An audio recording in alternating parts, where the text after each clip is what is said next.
حي على الفلاح.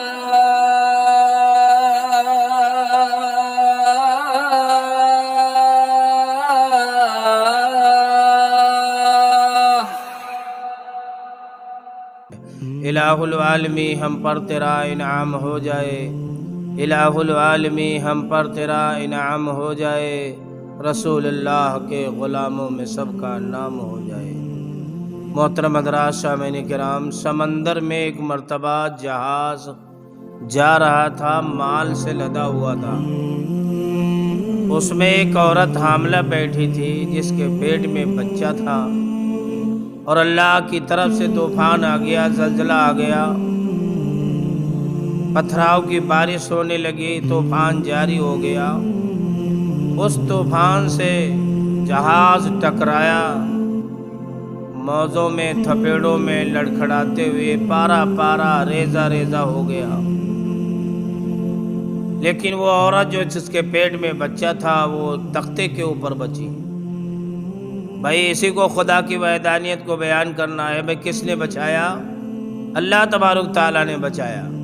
نہ سارا جہاز ڈوب گیا، ایک عورت جس کے پیٹ میں، ایک مائی جس کے پیٹ میں بچہ تھا، اللہ تبارک تعالیٰ تختے کے اوپر بچا دیا۔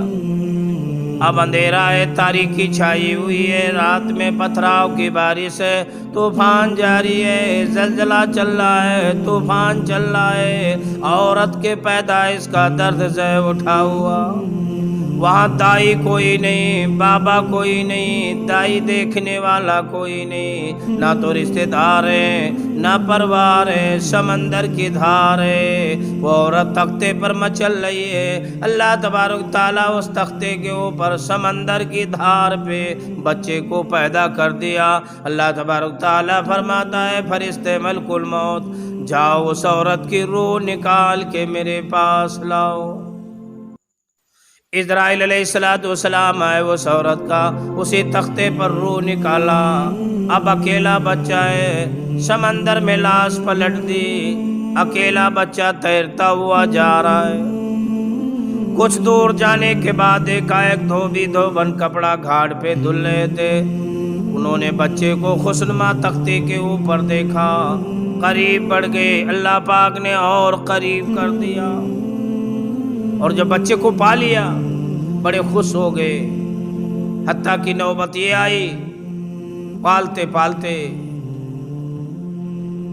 اللہ تبارک و تعالی جب چاہتا ہے تو بڑا بھی کر دیتا ہے، جب چاہتا ہے تو بھیک کے ٹکڑے بھی منگوا لیتا ہے۔ مختار ہے ڈھیری کا تھور کرے، جب چاہے سانج کے بھور کرے۔ اتنا پالا کہ گھاٹ پر روٹی پہنچانے والا بن گیا۔ اتفاق سے روٹی گھاٹ پہ لیے جا رہا تھا، ادھر سے گھوڑے کا سوار نوجوان مسافر آ رہا تھا۔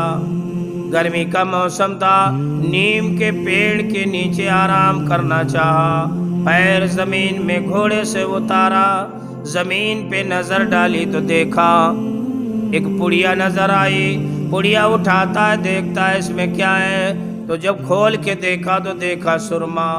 تو سوچا دل میں خیال کیا، یا اللہ یہ زہریلا سرما نہ ہو، گھر پہ لے جائیں، بیوی بچوں کے لگائیں، آنکھ پھوٹ جائے۔ تب تک نظر اٹھا کے دیکھا جو بچہ روٹی لے آ رہا ہے سامنے، اس پہ ہم ٹیسٹ کر لیں۔ اور بچے کی عادت ہوتی ہے جب ماں کاجل گود میں بٹھال کے لگاتی ہے تو بلکتا ضرور ہے، اور سرمے کا معاملہ اچھا بھلا جوان لگاوے تو نزلہ بھی ہو جاوے، ناک چل جاوے۔ یہ حال اس بچے کا قریب آ گیا۔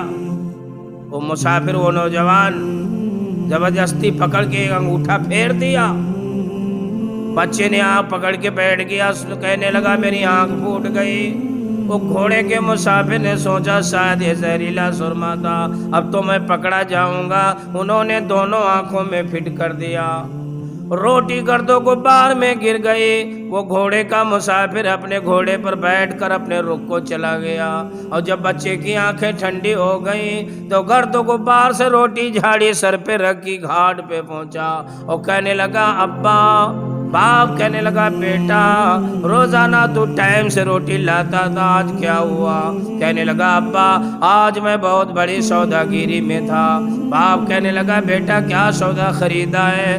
کہنے لگا ابا آج میں نے انمول سودے خریدے، 7 ڈیگے یہاں گڑی ہوئی ہے نکال لو، 6 یہاں پر ہے نکال لو۔ اللہ تبارک تعالیٰ کام لینے پہ آیا تو سرما کی برکت سے اللہ پاک نے زمین کا تہہ خانہ دکھا دیا، آنکھوں کے پردے ہٹا دیے، زمین کا دفینہ مال نظر آنے لگا۔ اب اندازہ لگاؤ جس کو مال زمین کا دکھائی دے وہ کتنا بڑا بادشاہ بنے گا۔ آج اور کل اور یوں کرتے کرتے رفتہ رفتہ وہ بہت بڑا بادشاہ بنا۔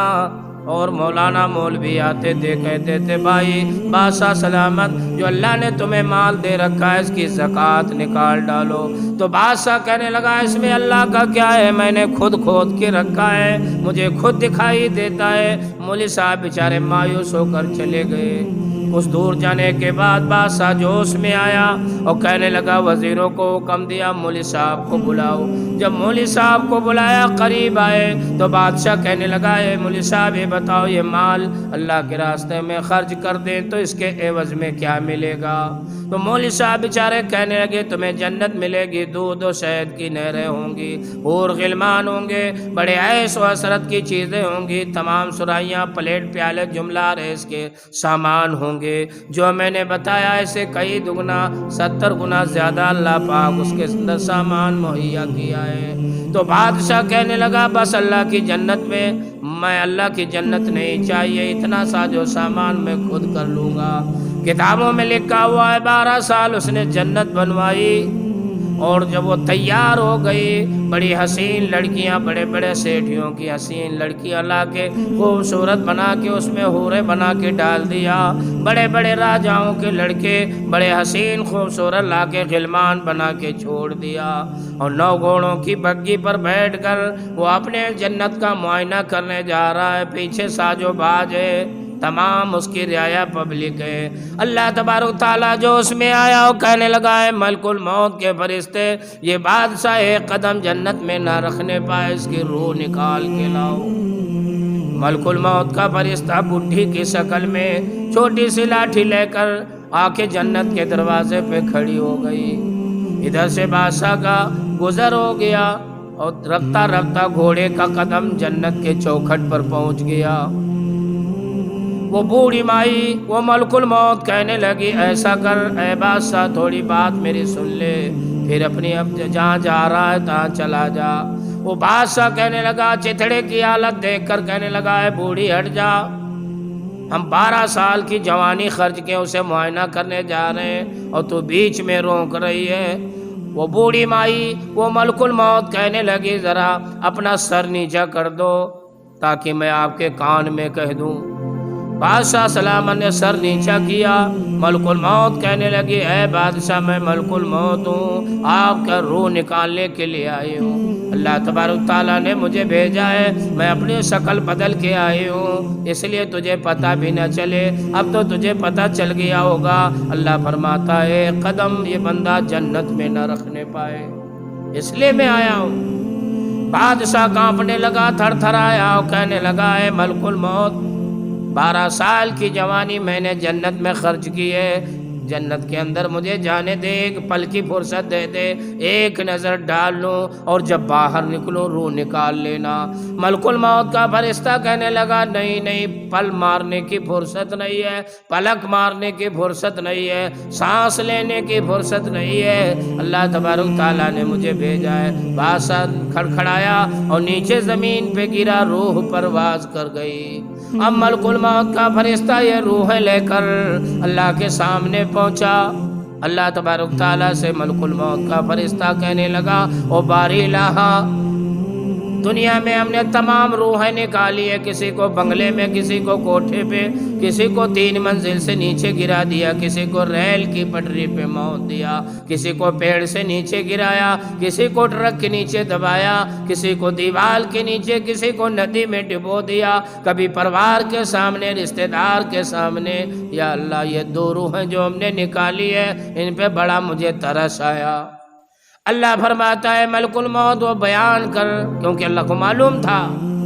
ملک الموت کا فرشتہ کہتا ہے الہی ایک وہ بچہ جس کی ماں کا تختے کے اوپر تیرتے ہوئے بچہ جنم دیا تو نے، اور پھر اس کی ماں کو تو نے بلا لیا، اس پہ مجھے بڑا ترس آیا، اور میں سوچ رہا تھا یہ سمندر کی دار ہے، پتھراؤ کی بارش ہے، اندھیرا چھایا ہوا ہے، موجوں میں تھپیڑوں میں لڑکھڑاتا ہوا تھکتا جا رہا ہے، اور بغیر ماں کے بچہ کیسے رہ سکتا ہے؟ اللہ تبارک تعالیٰ فرماتا ہو دوسرا کون ہے ملک الموت جس کی روح تو ترس آیا؟ تو کہنے لگے ایک وہ بادشاہ جس نے 12 سال جوانی خرچ کی اور ایک نظر ڈالنے کو تو نے نہ دیا، پھر بلا لیا۔ اللہ فرماتا ہے ملک الموت کے فرشتے یہ وہی بچہ ہے جس کی ماں کا میں سمندر کی دار پہ تختے پہ روح نکلوایا تھا، میں نے اسے باہر کر دیا سمندر سے اور پھر اسے بڑا کیا۔ یہ پیسے اپنے مال کی گرمی سے تکبر میں آ کر خود بخود خدا بنوانے لگا، جنت بنوانے لگا، اس لیے میں نے اس کو پھر بلا لیا، پھر اندر دھسا دیا۔ اس لیے قرآن اعلان کر رہا ہے کہ اللہ فرماتا ہے جسے میں چاہوں عزت دے دوں اور میں جسے چاہوں ذلت دے دوں۔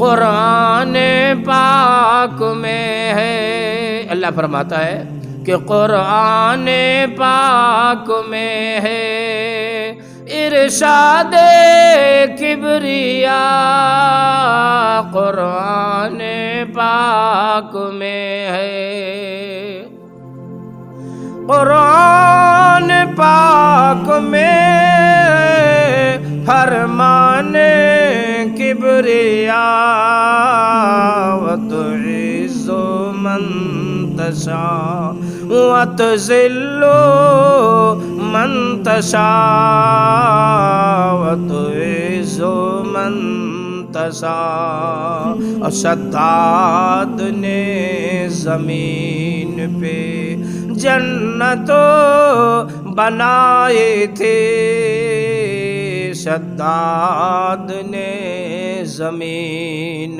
پہ، شداد نے زمین پہ جنت بنائے تھے، خود ہی نہ دیکھ سکا دنیا سے چل بسا، وتعز من تشاء۔